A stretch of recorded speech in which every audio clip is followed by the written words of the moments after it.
security, but we serve together on a lot of boards and committees.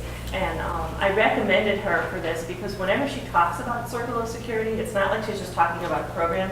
She's talking about how it affects her, how it affects her family, how it can really help all of us to develop this bonding with everyone we're with. And we really, this work, we want to, I think one of our key things that we always want to do is build relationships with others. And so I really thought that talking about Circle of Security could help us all in the relationships we need to build with each other. So, great. Amy? Thank you, Donna. And thank you to everybody. Thank you, Betsy and Judy and Donna, for recommending me. This is the first time I've done this in a formal way. So it's the last couple of weeks I've been really thinking about how do I talk about this in a way that captures everything. And so I thought I would just kind of give my journey of this, which started about 3 years ago. And I love this space and the art. So also thank you to the art space for opening it up for us. So this journey for me started about 3 years ago, and it was kind of like this perfect storm. I had left the classroom actually after about 15 years. I had taught in Oakland, California. I was an elementary teacher, and I taught in Tegucigalpa, Honduras, and I had taught in Middletown for a few years, and the opportunity of the Family Resource Center opened up. And my background is in early childhood. I got my degree at Virginia Tech, and then I did my master's degree at University of Wisconsin in Madison.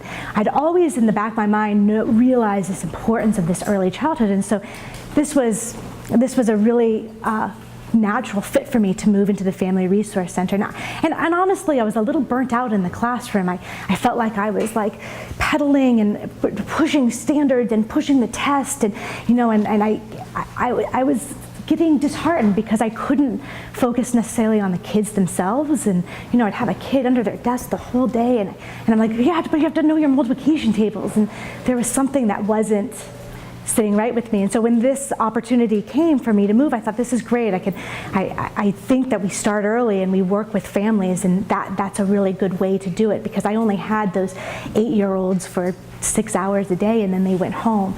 And so that was really great. And then at the same time, I'm a new mom, and I had a 2-year-old, and I was 8 months pregnant when I took Circle of Security training. And I'd get up and stand in the back. And so without even kind of realizing this storm was kind of happening, I was learning about new things about myself and about my career. So I want to make sure, and I'm keeping my notes so I stay focused here. So Circle of Security, if you're familiar with it, was developed by Kent Hoffman, Glenn Cooper, and Bert Powell in the Seattle, Washington area.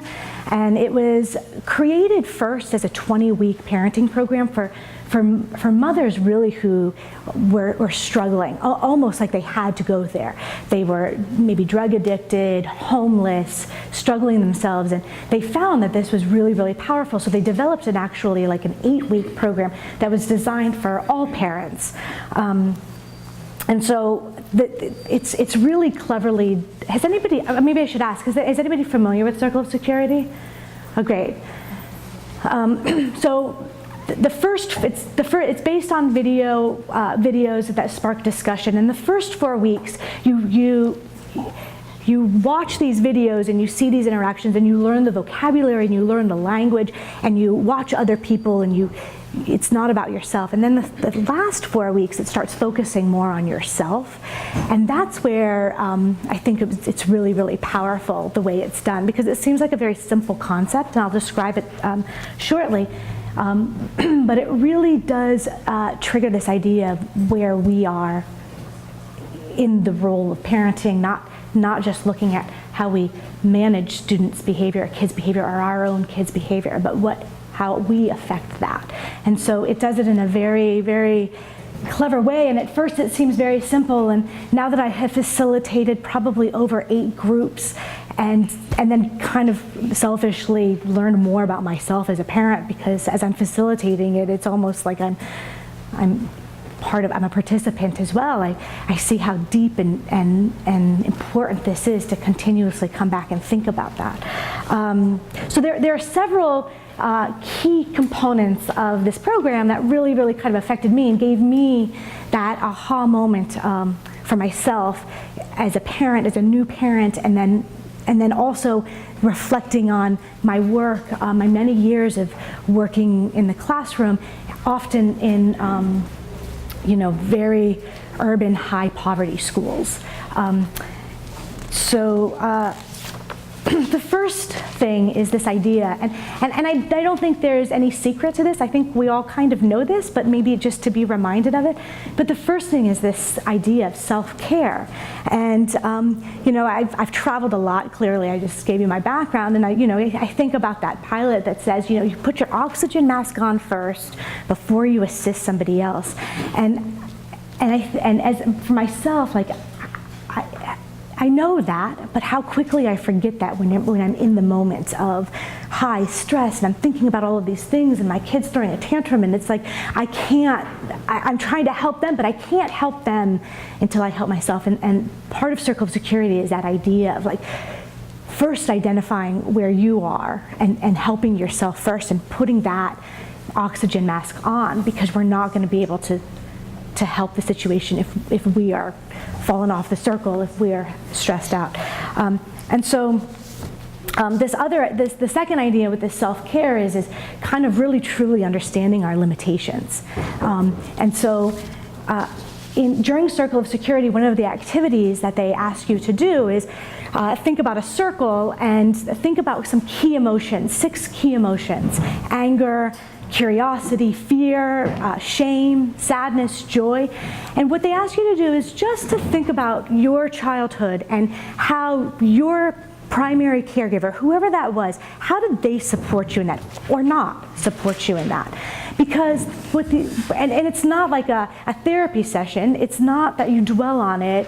It's not that you start blaming or feeling guilty or any of that. It's more of just this awareness, this understanding of how you were supported. Because what research has shown is that, and what I think I've experienced, is that when you're in these high stress moments and you're figuring it out, you kind of resort back to how you were parented and what you are comfortable with and how that happens. So this is really powerful for me, because when I was growing up, for example, like my father really supported me in curiosity. If I was curious about something, if I was he was all about that. But if I was afraid of something, I couldn't, I had to think about this when I was a child, I didn't think about that. But, I remember, being out in the ocean and body surfing, and he was like, just go for it, throwing me in the waves, and I'm terrified. I couldn't be, come on, you can do it, Amy, skiing down a hill, and I'm going oh, I can't do this, but so then, I bring that to my parenting, and until I started really reflecting and talking to other parents and participating and facilitating in this circle, I didn't realize that there was part of that part that I didn't like necessarily. I was kind of doing to my kids, you know what I mean? And so I'll talk about that. And so that is this idea then that comes to my second big kind of aha, is this idea of your child's needs, and not the needs. Of course, they need food and shelter and all of that, but really their needs of security and their need of connection and their need to develop these relationships and this need to figure out these emotions, because they're so, and especially young children, we know their emotions are fast, quick changing, and sometimes really hard to understand. And so that's kind of how Circle of Security talks. The actual circle is a drawing of a circle to help us understand these basic ideas of children's needs. And this is all based on, and I failed to mention this, attachment theory, which was coined years ago by John Bowlby and then further developed by Mary Ainsworth. So you may be familiar with some of this idea of attachment theory, and it's not to be confused with attachment parenting, which is Dr. Sears. It's different. But this is really this idea of how human beings develop attachment. And so they created a circle, and there's three kind of components to this circle. And one is the hands, and that's the caregiver, and that's the home base. And then the idea that children, and I think adults, I think humans, maybe even your pet dog, has this need to go out and explore, and that is like the top of the circle. And so they go out and they explore, and they're learning the world around them, and they want their caregiver, those hands, that person to watch over them, to enjoy with that, to support them as they leave. And then to complete the circle is the bottom of the circle and coming back, and the need for children to be able to come back to a secure base and have that person be able to if they get hurt, to protect them, to comfort them, to organize their feelings, those feelings that they're trying to sort out and understand and define.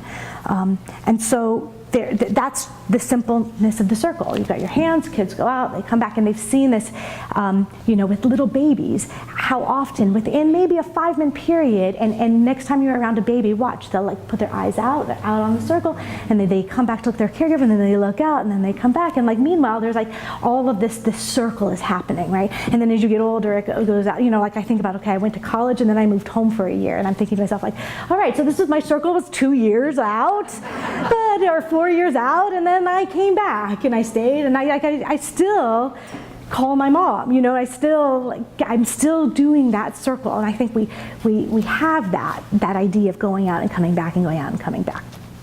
And so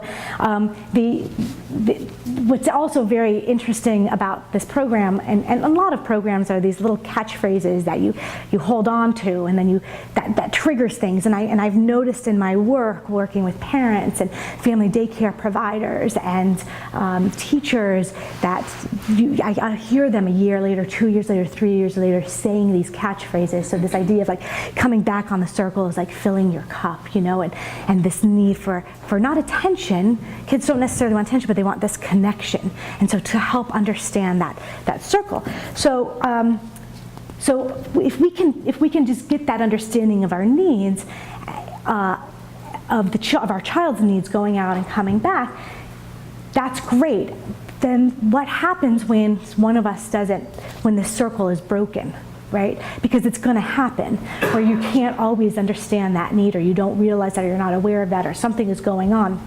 And so that's what they call these ruptures, when either the parent, the caregiver, or the child is off that. And so what they have found with children too, or people, is that actually with even babies as young as 11 months, 10 months, is that they are so perceptive of their caregiver that if the caregiver has a limitation on that circle, so then what happens is they will learn not to do that. If I'm uncomfortable with going out, if I'm uncomfortable with my child going out and exploring, they'll try to go out and explore, they'll see I'm uncomfortable, and then they won't go out to explore, and so it messes up this cycle. Or if they want to come back and that caregiver is resistant to them coming back, then that kind of breaks the cycle. Or if they can't really hold their kid because of something that has happened, then that cycle is broken. So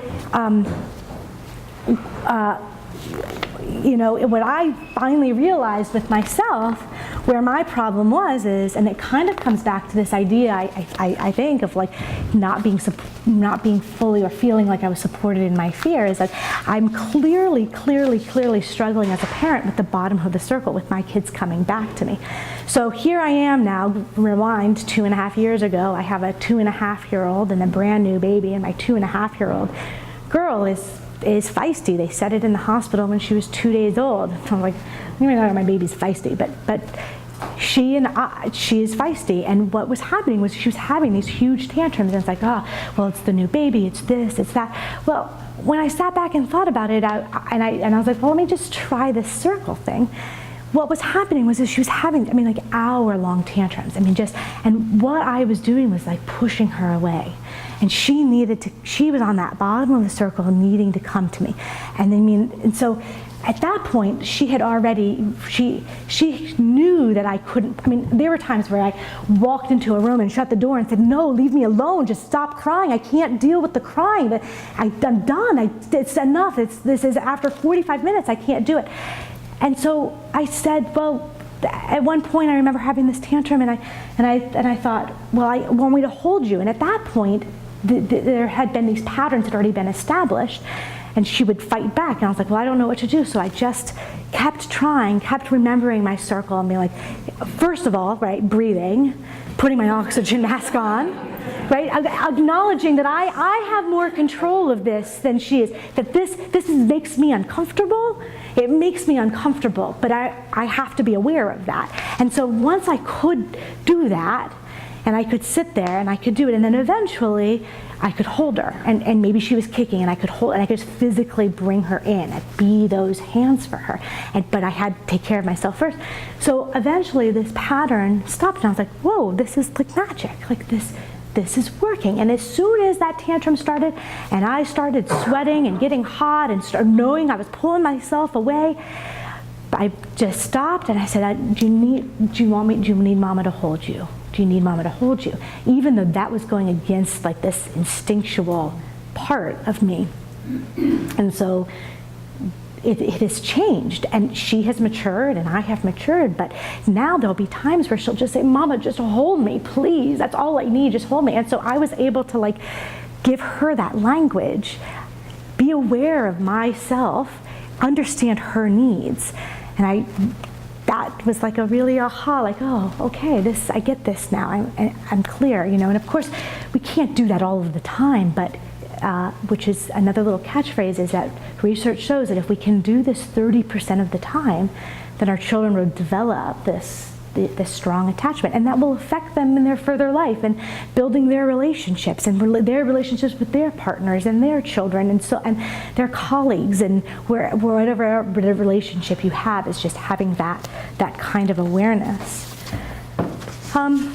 So the third point is organizing their feelings, and this idea of really giving your child the words to help them figure out where they're going, I think is really, really important. So, you know, and it's obvious, right? It seems obvious, but it's kind of learned, and I think especially young children, and maybe as you get older, you know, I think my journey of parenting, it's now my daughter just turned 5 and my son is 2.5, so I feel like a very young new parent, not young, but a new parent. I have a long way to go. My mother's like, just wait till adolescence. That is nothing, Amy. And I'm like, okay, but you know, I feel like I'm learning all these little tricks along the road. But this idea of really focusing on what their needs are and where they are and where their feelings are is key. So before my son was born, and these tantrums were going on. I remember at one point, like, it had been getting really bad, and I was at the end of my pregnancy. This may be too much information, but my son was 12 pounds at birth. He was 12.3 at birth. It was a lot. I was really uncomfortable at the end. I hadn't really figured this idea out. I hadn't figured out my daughter and I's relationship at that moment in time. But I remember sitting at the table, and she was, I don't know what, she was in the front lawn kicking and screaming, and I couldn't get her in the house, and I'm just done. And we came inside, and I said something like, I said, "Are you worried about the baby?" She just stopped, and we had not talked about this at all in that sense. I'd gotten her books, and I'd gotten her a little baby doll, but I actually put a word to it. I said, "You're worried? Are you worried?" And she's just looked at me, and so I started just giving her questions like, "Are you scared about it? Are you worried that Mama's not going to love you, or what is that?" And she just looked at me. She said, "Yeah." And I thought, oh. I hadn't even, it had just gone over me. I hadn't even realized, and once I gave her that, and it's like, it's okay, and I could talk her through it, and we could have this conversation. Like, I mean, she's a 2-year-old, but you still can have this conversation. It changed, and I noticed that her tantrums were slowing down, you know, and not for no reason. And it's like a trigger in my head, like, oh, this is what I need to start thinking about, maybe what she's experiencing, what's going on with her. So I think for her, I'm figuring out this, like, the scariness of the unknown, which is kind of my fear too. I don't like the unknown. I like to know what's happening. She has that, and so I need to be aware of that, and I need to help her organize her feelings and give her the language for it. So I've gone on this journey as myself, as a parent, and then I, in my 9-to-5 position, I'm working with parents and giving the Circle of Security training, and then reflecting on myself as a classroom teacher and thinking, I wish I had known this then. Like, I could think of, like, students that I'd had that I was the problem. Like, it wasn't them that they were having, it was me. I wasn't looking at them with their needs. And in a classroom situation, you know, and they've got, you know, like I said, it was very urban, high poverty. Like, they had a lot going on, and I wasn't listening to them, and I didn't understand their needs, and so it clicked in me, like, okay, this could be really powerful for teachers and for caregivers, not just for parents, but really for anybody working with kids and developing this relationship and understanding that these components of this circle.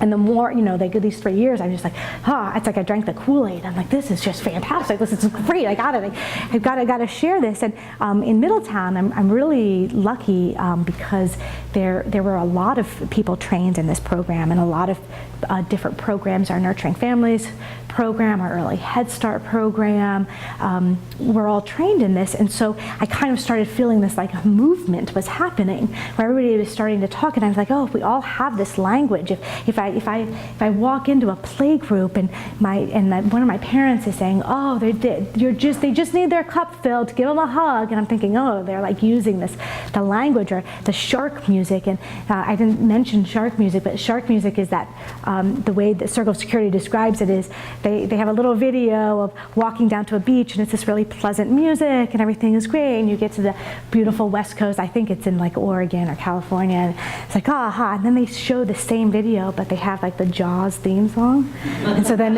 you're, like, walking, like, oh, it's like, oh, this is scary. And, you know, and I think, like, when Fiona starts this tantrum, that's my shark music. I physically change. You know what I mean? I'm like, I'm having this problem. And so, you know, I was actually at a family daycare provider play group, and one of the providers said, this child just sparks my shark music. We did the training with her 2 years ago.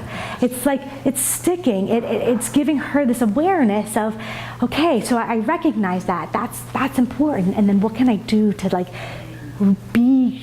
understand my limitations, and then what does this child need from me that maybe I'm struggling with, but I'm the mature one that I should be able. I have to help that, right? I have to be able to do that, and I can have that capacity to understand that. So we've done this work, and we're spreading it within our community, and it's really, really exciting because we're getting all these different components of people who are taking care of kids to understand this, and I think being so much more self-reflective of our behaviors, and really this idea of it's not looking at what do I do to change that behavior, because those kids are naturally, with human instinct, going out to explore and needing a person to be that caregiver, that secure base.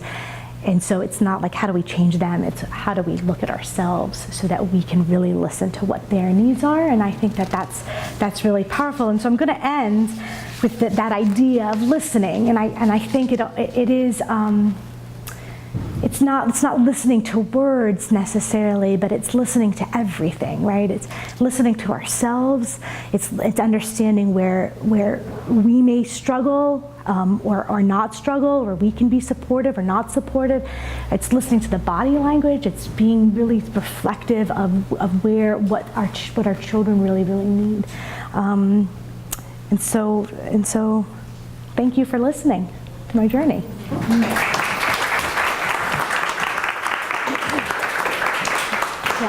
Amy, thanks for the oxygen, right, this morning. Right. So I want to give people a chance to ask Amy questions, if you have any questions for her.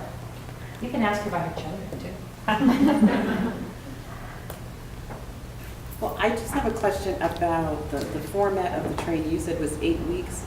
Is it, do you have a train-the-trainer model? Or? So the program, Circle of Security, is you go for a facilitator training, which is a 4-day, pretty. Do I go to Seattle for that? No, actually, I failed to mention. That's what you really want to know. I failed to mention that the true provider of oxygen is Charlie Slaughter out of DCF. He has been instrumental in getting trainings into the state of Connecticut. And so they are offered every once in a while. It is expensive. It's about $1,000 per person to get trained into it. And then once you are a facilitator, then you get all the materials. And we have done it different ways. We've done it an hour for 8 weeks, once a week. I've also done trainings at Even Start, our Even Start program. And we've done that twice a week for an hour for 4 weeks. We've also tried it where we've done an hour and a half for 6 weeks. The one thing that I think is really, really critical is having time in between sessions, because you really need time to absorb it. And you may not at the time be able to do that. I think you have to really let it marinate, and it's intense, and I mean, I've had parents crying the first day, you know. I mean, it can really open some wounds.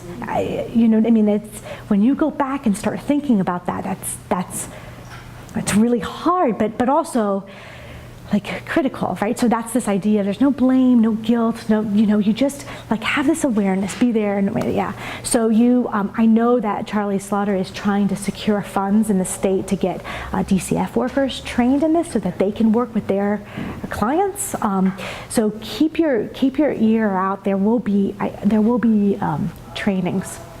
There was just recently a training in March, right here in New Haven that I attended. Yeah. So you just missed it, but they're trying to get it back here because it's phenomenal. Yeah. It is. So.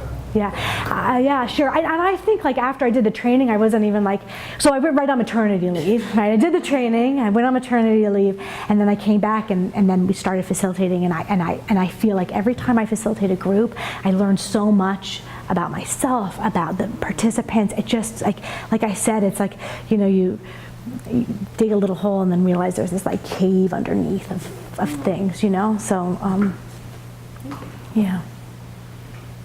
Other questions? Yeah. I don't so much have a question as an observation. Yeah. First of all, the way you present is just so warm and nurturing, and Thank you. I just compliment you and thank you. So you've given me oxygen. Yeah. But I just wanted to observe. I'll tell my daughter's age and not my own. My daughter's 37, and we both have these things that we do that we tease each other about that just reflects on what you're saying. Like, my mom's been dead for 20 years, but when I get really at risk and vulnerable, I have that feeling, I want my mama, even so. And that to me is sort of what you're observing. And then my daughter has this thing, you know, she doesn't want my advice. We all know that, right? So she calls and she's had a bad day, and she prefaces it, don't do it yet, but all I want is for you to tell me everything will be all right.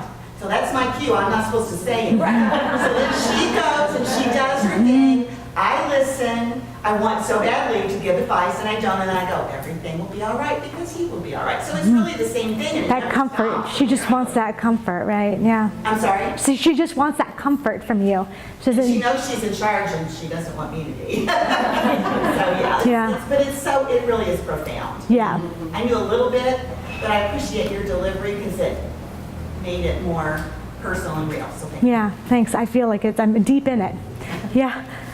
I came in a little bit late, but do I understand that some of the skills and techniques that you're talking about are for parents and then they transfer to the classroom? Teachers can also learn how to be sensitive to the need of that child? Yes, exactly. So this is developed for parents, and I have talked to, just recently in the spring, I had a conference call with one with one of the researchers who developed this, saying like, well, how do we transfer this into the classroom, and also just like how do we prove that it works, right? Because we really want this, like now we need the data to do that. And so they haven't developed that. It is really for parents, and it's really focused in on parents. But I think that at least with my experience, it is any relationship you're having with somebody else, and so you can transfer that information. And it was really clear when we were with the family daycare providers, because a lot of them were parents themselves. So maybe and they just happened to be older at this time, so they had 20-year-old, 30-year-olds. So during this 8-week period, there is like reflection of themselves as parents, then how they were raised, of their parenting, and then like this group of kids that they were taking care of every day, right? And so this was this really profound interaction, and kind of these aha moments and coming to these realizations was really, really powerful. And so it isn't per se for teachers. There is, I don't know if anybody knows Barbara Stern or Pat Howley. They have developed a kind of a 2-hour training based on attachment theory that uses a lot of the circle of security modeling. That they are going out and working with teachers on that. So they kind of develop their own shorter training. And so what we've done in Middletown is one of the preschools, we had Barbara Stern and Pat Howley come give that 2-hour training to the whole staff, and then we offered the 8-week program for anybody who was interested, almost like here's the carrot, come take the whole thing. Because like I said to you, there's some value in not just getting a 2-hour training and quick and then you move on.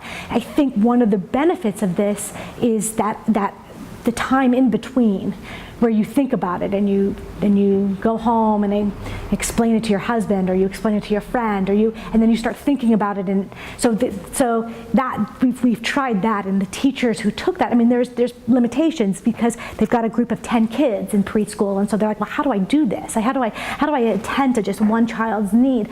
But I think that if you step back and don't do it like, verbatim, it's not about that. It's just the broader picture that you're just being a little more in tuned to where the child is and where you are. Yes? I never actually took the training, but I supervised many staff that did. And I have to say that having invested in lots of different professional development for staff, I have found this one to be something they completely internalize and understand and use. Because they find themselves, like I had staff that had high school children, and they were thinking, oh, I'm going to learn about how babies attach to the parents. But when they went through the training, they were just like, this is my life. This is like, they had their high school, and they were seeing some of the patterns that they had established with their own children, either positive or not that positive at that particular point, and really put a lot of thought into how they would rethink about relating to their own children, even in high school, college, whatever. So it was really, I think, very much well worth the training. Like, it was well invested training because people really internalize it and they pass it on in a very quality way. Yeah, we've had that too, where participants at the beginning have said, oh, well, I've already, because there's a whole session on infants, on babies, right? And I was like, well, I'm past that. But part of the other powerful part of it is that when you have these ruptures, when everybody's off the circle and there's this chaos going on, that you repair that. And so they really emphasize that. So it doesn't matter how old your kid is, it doesn't matter where you are in your relationship. Part of this idea is actually, how do you repair that? How do you get on? And that's a learned skill, right? That's a learned skill for young kids to like, okay, so yeah, I lost my temper. I'm frustrated. I made a mistake, and I think that we often sometimes overlook too. But that's the learning point, is learning how to repair those, because we're never going to be perfect. I mean, we're never going to do this right. I mean, we're always going to be falling off, but getting back on is what's important. I'm gonna be honest, when you said circle of security, I was like, oh, I know this already, I don't want to hear this anymore. And then I had to humble myself because there's just so much that I'm still learning about. And I've been trying to implement this the whole year that I actually was on maternity leave in the beginning of the year when it was really fresh and parent engagement was extremely needed. We're a second year school, and then I came into like all of this chaos, and then this buzzword of circle of security is, you know, all on my mind. Friend Center has a circle of security that I just missed, where my child is going now. So thank you for humbling me. And my aha moment, I just wanted to share, and I paraphrased it. I said, for young children, it is our duty to organize their emotions. We are their emotional, personal organizers. And I take that with me because I'm constantly organizing my parents' emotions. I'm constantly organizing my 2-year-old and my 6-month-old's emotions, my partner in love's emotions. Yes. So that just goes, you know, it goes a long way. Yeah. And just thank you for bringing me back into a humbling space. Oh, yeah, you're in the weeds. I get it, I know.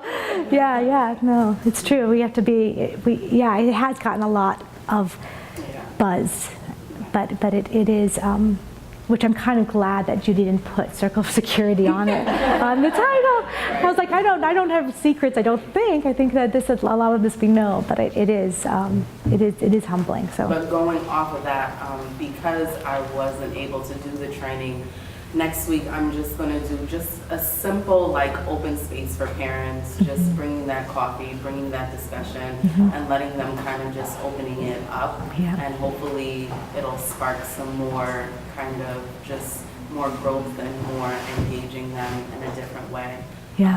My executive director brought it up to me, and I was just like, well, there are some parents that are feeling some type of way, and they do need the support. So if we can start some type of support group and then have it branched off as soon as I get this facilitating, you know, under my belt, it's definitely needed. Yeah. And that's true, right? Because that goes to being like taking care of ourselves. Right. And parents need to do that. There's all this pressure about their kids, and it's like, well, you are just as important, and you are first. Take care of yourself first. Yeah.